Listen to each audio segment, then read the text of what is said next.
dia mbola faly miarabantsika mpianakavy finoana amin'ny anaran'i Jesosy Kristy tompontsika indray tafahoana amin'izao alahady faharoa amin'izao taona vaovao izao indray. Misaotra an'Andriamanitra koa tsika satria anio dia andro natokantsika mba hitondrantsika mbavaka ny radio FPVM dia ny radio fitoazany soa zany ny FM 570 mba ataontsika andro mbokatra ho azy zany satria anisany ihany koa fitaovana anankiray mahomby ao anatin'ny fitoriana ny filazantsara izay fantatsika fa hatrany ampitan-dranomasina any dia manjoy an'izany onjam-peo izany manainga antsika rehetra ho amin'ny fanohanana an'izany na dia amin'ny alalan'ny vavaka aina satria mbola betsaka ny fandrindrana ny fanatsarana ny fandaminana izay raha antsika mahafantatra ny amin'ny radio mamitsika izay nomeny Jesosy antsika io. Anio koa tsika dia atsiaro ireo zokiolona noho ny amin'ny tombonandro izay nomen'Andriamanitra azy ireo ny amin'ny fotoanantsika amin'ity andro anio ity. Dia mbola ho ampitombona amintsika mandrakariva ny riavana ny fitiavana tsy fahasoavana avy amin'ny Andriamanitra raintsika ary Jesosy Kristy tompontsika anome voninahitra azy tsika satria tonga talohantsika teto izy ary tsisy mahay manatona izy raha tsy efa nitaominy iray izay any an-danitra omentsika voninahitra ilay mpanjakantsika voninahitra ny eo an'Andriamanitra irery any. Alleluia. Masina masina masina Jehova tompony maro enika ny voninahiny tany rehetra. Amen. Salamo fahatelo ambin'ny folo amby zato no entsika manohy izany fiderana n'ilay mpanjakatsika izany vakitsika ny anjiny rehetra misy anjiny sivy. Salamo fahatelo ambin'ny folo amby zato rehefa izay dia satria andrombokatra ho an'ny radio dia ataontsika ny antema fa enina ambin'ny folo aorinan'izay. Irahana mamaky amin'ny anaran'i Jesosy Kristy. Alleluia. Miteraha ianareo mpanompony Jehova, miteraha ny anaran'i Jehova, isaorana neny anaran'i Jehova hatramin'izao ka mandrakizay, hatramin'ny fipisahany masoandro ka hatramin'ny fileteny. Noteraina neny anaran'i Jehova, avo ambony jenjilisa Jehova, ambony lanitra ny voninahiny. Iza ny tahaka an'i Jehova Andriamantsika izay mipetraka any amin'ny avo nefa miondrika mijery ny any an-danitra sy ny ety an-tany. Manangana ny malahelo hiala amin'ny vovoka izy ary manandratra ny mahantra ho afaka eo amin'ny zezika mba hametraka azy ho namany mpanapaka ny olony mampitoetra tsara ny momba izy fa mahatonga azy ho reny tsara faly. Alleluia. Amen.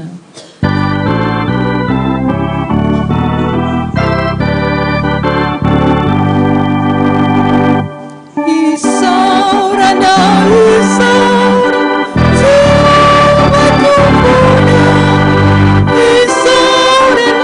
isaurana, adia manitra, iti,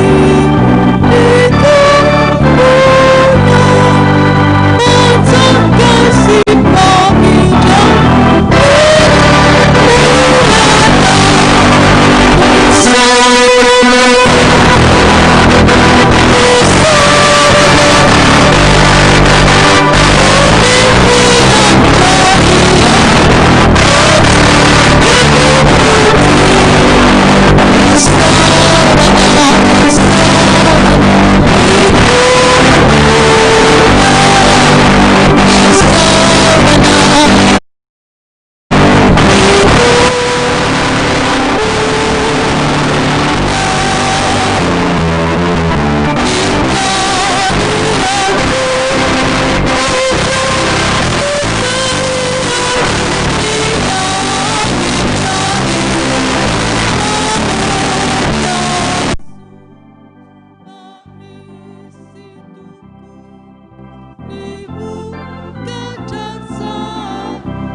voninahitra ny eo anao Andriamanitra rainay ilay tsara indrindra dia ilay Jehovah tompony maro, Jehovah mpiady mahery, Jehovah mahery tsy toa.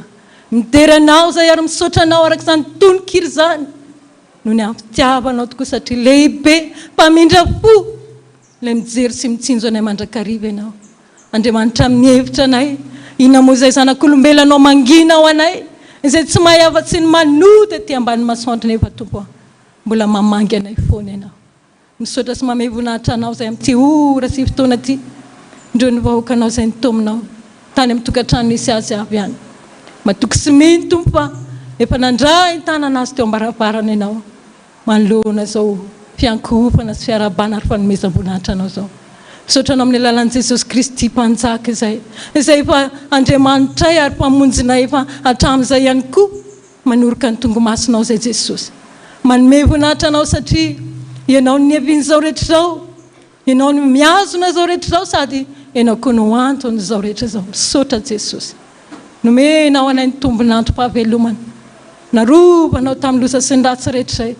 Notahinao fiainanay na dia izay sy nangatahanay aza-tsapanay fa nomenao maimaimpona ny araka tamin'ny zavatra rehetra. Ankehitriny izay dia tiankalaza sy hisaotra anao eto amin'izao toerana izao. Misaotra anao ihany koa fanay masina satria ianao ilay natolotra Jesosy Kristy mba hitaridalana ampahery anay hampianatra anay ny zavatra rehetra izay tsapanay mpanomba anay foana tamin'ny lalan'ny davitra rehetra izay nandehananay. Mideranao ny olo-masina any an-danitr'Andriamanitra. Mankalaza anao manome voninahitra anao ny anjely masinao azy miankoka manarona ny tavany amin'ny elany noho ny amin'ny famirapiratana sy ny voninahitra ao. Izay koa tompo olombelona tsotsotra ihany tsy mba mahay tahaka ny fomban'ireo satria izany fideranany an-danitra izany araka ny voambara dia mirondrona tahaka ny ranomasimbe izany mikotrokotroka tahaka ny varatra. Mba hindrana ihany izay tompona dia sominy ary hamasino ny vavanay rehetra izay entinay miderana manao hoe masina, masina, masina Jehovah tompony maro enika ny voninahitra tany rehetra. Amen. Petraka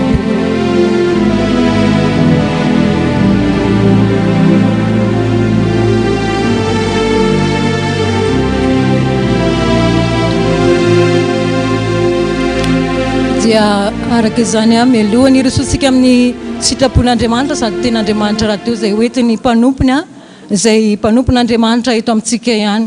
Fantatsika iarahantsika malala tao anatin'ireny confinement sy ny zavatra maro ireny dia Andriamatora Kotarivony manitra aja ny irina izany na ilay atsotsika hoe dokotera manitra hitondra ny hafatra ho antsika mialohany hitsanganany dia ataontsika ny hira ao amin'ny firana fanampy fahenina hoe ny teninao Jehovah ray mahery ny anjiny voalohany ihany.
Miaraba ny dokotera manitra Rakotoarivony isika tsara ihany mba mampafantatra atsika fa izy dia tena efa namatsika afafia tany andravoangy-fivavahana nandritra ny taona maro ary rehefa niditra teto itsika eto taninanandrano FPVM dia sady mpiandry izy no iraka koa ka sao dia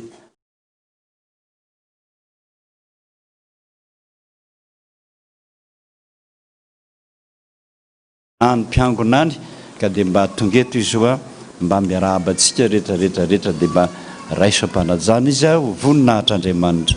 Misaotra to mba to mafimafy kely angampo ty.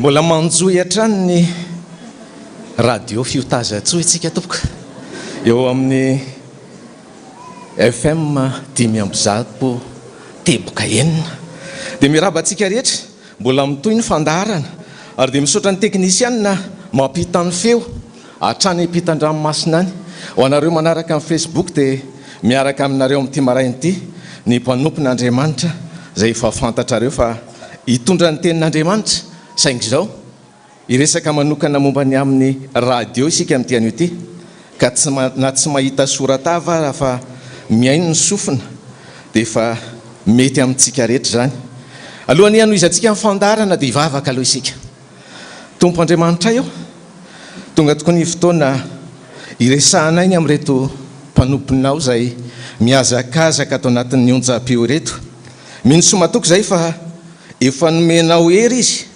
menao aina dia homenao fanary ny teninao rehetra no ataonao ambavany ary izay mivoaka rehetra amin'ny onjam-peo dia avy aminy ao izany misaotra tompo amen fantatritsika tsara angamba ny tantaran'ny Maria sy Marta tsisy tsy mahafantatra an'izany rehefa andresana dia hoe Maria ny tena mifidiny anjara tsara nareo zany zao Maria daholy fa misy Marta ao izay tsy hitanao eto ao amin'ny onjam-peo izy ary izay ny mbola iresahako mandrakariva hoe na mifidiny anjara tsara ary Maria dia misy Marta ao mikarakara raha tsy zany tsy nandeha ty micro ty misy Marta lehilahy ao misy Marta vehivavy ao ary misy Marta mbola kelikely misy efa bolangina ihany koa saingy izao reo Marta reo dia mba manan-javatra manahirana azy ihany koa indraindray misy tantarakely anankiray hoentiko alohan'ny boanazy satria izay no mantarantsika hoe ay ve misy an'izany tokoa amin'ny fiainana tantarana mohanina anankiray ny atao hoe mohanina dia reto ilay manoka tena anao asa tsitrapo tsy dia mieritreritra ny amin'ny vatany intsony fa mieritreritra ny hafa ary isika rehefa manao an'ilay conjugaison resahako matetika dia zatra an'ilay hoe je tu il fa ny any mohanina sy reto Marta reto dia ny il mandeha aloha tu zay vao je zay ny conjugaison tokony ho atao dia ho apartahana amin'ny Maria rehetrarehetra zany zao ny fandeha ny tantaran'ity mohanina ty isaky ny maraina izy tsy maintsy mifo maraina ary rehefa mifo maraina izy ny anjara asany dia mizara mofo ho an'ny sahirana mofonainy dia alohan'ny izarana azy tsy maintsy tetehana madinika mba samy anana ny anjarany daholo ny olona rehetrarehetra dia tonga maraina fo maraina be mihitsy izy dia mitetika an'ilay mofo dia alohany amin'ny 5 maraina tsy maintsy miala ao amin'ilay toerana reny toerany zareo reny matetika lavitra ny tanàna na ny jiro ary tsy mazava be ohatra ny antsika izao fa somary maizimaizina satria fanokana tena no ataony ihany dia ny zavatra tena ataony ihany manao ilay asa sy mivavaka dia nyfanondriny ty mohanina ty dia mba te hahita an'Andriamanitra izy mba te hiresaka mivantana aminy izy zany foana ny nofinofiny fa na izany na tsy zany raha vao mipaika ny amin'ny 5 tsy maintsy miala izy mizara mofo dia mandeha vavaka aloha izy mandoalika mihitsy dia lasa izy mandeha any rehefa verina avany izy dia tahaka izay isan'andro nataony fotoana anankiray tahaka izao fotoana antsika izao no mba nieritreretana hoe Andriamanitra mba te hahitanao amin'ny 5 latsaka 10 nisy mazava be teo amin'ilay varavarakely ny tranony zareo matetika varavarakely anankiray ihany ary kely tsy ngeza be ohatra ny antsika ny trano nisy mazava amin'izay ara tonga dia tao an-tsainy hoe tena le Andriamanitra io tonga io naika tsy andeha izy le mofo efa vao tapatapaka efa ao anatin'ny haro kely fa ozy izy hoe tsy maintsy mandeha dia lasa izy nandeha ohatra ny nalahelo ihany fa rehefa miverina avany izy mbola teo le hazavana dia zao mitenin'le hazavana hoe raha mijanona teo ianao dia lasa fa nandeha ianao dia niandry ianao teto ary zay le hoe amen ho atsika rehetrarehetra ao anatin'io le mikarakara radio io dia misy an'ireo Marta be dehibe ireo na rehefa manao fotoam-bavaka araka misy ilay mpanompon'andriamanitra manao fandaharana dia miteny amintsika ny amin'ny radio hoe iary vavaka isika tompoko. Zareo nge tsy dia mivavaka firy zany ka hoe manakipy maso hoe mieritreritra le latabatra misy bokotra maromaro dia eo dia amboarina kely zany feo zany fa tsy mety zany ny ataony tompoko. Fa isika ny atokantrano mahazo fahafinaretana, mahazo fahasoavana tonga avy amin'ny fitahiana. Fa amin'ity ity miresaka aminareo ry Marta be dehibe ao ambony ao izay mampita ny afatra. Tsy adinon'Andriamanitra miaraka aminareo ny tompo. Saingy izao raha miaraka aminareo ny tompo aza variana fotsiny amin'ilay mikirakira bokotra manamboatra micro. Fa ataovy ao am-po mandrakariva hoe izay ataonareo rehetra ataovy tahaka no an'ny tompo, tahaka no an'ny Kristy. Ary zany no tadiavintsika amin'ny teny ity. Be dehibe tokoa no mieritreritra hoe zany mohanina zany inge anazy manokana zany indraindray mety tsy fanaraka amin'izany ny fiainana. Fa ndao sokavantsika amin'ny baiboly vetivetika ao amin'ny Luka 5. Ny afatry ny tompo matetika manahirana. Ary io afatra manahirana io no ifampizarantsika amin'ny teny ity. Taona mivavaka sy ny asa raha tsy diso ary nyresahan'ny dada tamin'ny heriny fa nandravana ilay tilikambo be le tamboho be vavaka fotsiny ihany dia rava dia tonga amin'ny hoe rava ny tsena. Fa zao ao anatin'ny anamboarana azy indray tsika amin'izao fotoana izao. Luka 5 manomboka amin'ny 7. Luka 5 ny 7. Tsy ho an'ny Marta ihany izy ity ho an'ny Maria koa. Ary zay tsy ary izy amin'ny aran'i Jesosy ary izy naniraka ireo andeha hitory ny fanjakan'Andriamanitra sy ahasitrana ny marary. Luka 5 dia 2. Eny ary dia ilana tsy be dehibe amin'ny fanaraka ny fandarana 2 tompoko. Ary izy naniraka ireo andeha hitory ny fanjakan'Andriamanitra sy ahasitrana ny marary. Ary hoy izy taminy aza mitondra zavatra ho amin'ny alehanareo na tehana na kitapom-batsy na mofo na vola ary aza misy mitondra akanjo 2 ny ray anovana ihany zany. Amen. Zay ny afatra voalohany. Rehefa tena mandinika n'ilay tantara dia mitohy ihany zany mamaky hoe fa maninona arany tsy navelan'ny tondra dia samy manana nandraisany azy ny olona. Fa rehefa tonga ry amin'ilay 2:20 donc jerena 2:20 hoe Luka ihany.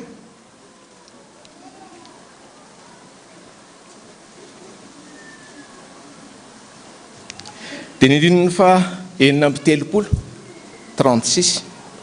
Luka 2:20 9:30. Zao indray ny afatra nataon'i Jesosy tamin'izany. Fa hoy izy taminy fa amin'izao kosa izay manana kitapom-bola dia oka hitondra azy. Ary toy izany koa ny kitapom-batsy. Ary izay tsy manatsabatra kosa dia oka hivarotra ny lambany izy ka hividy. Amen. Raha mandinika an'izany tany dia ozy ny olona hoe arotra mifanohatra be zany resaka izany. Io ilay tonga amin'ny fiteny hoe mifanohatra fa mifameno. Ary ny fifamenoany dia tsotra be mihitsy.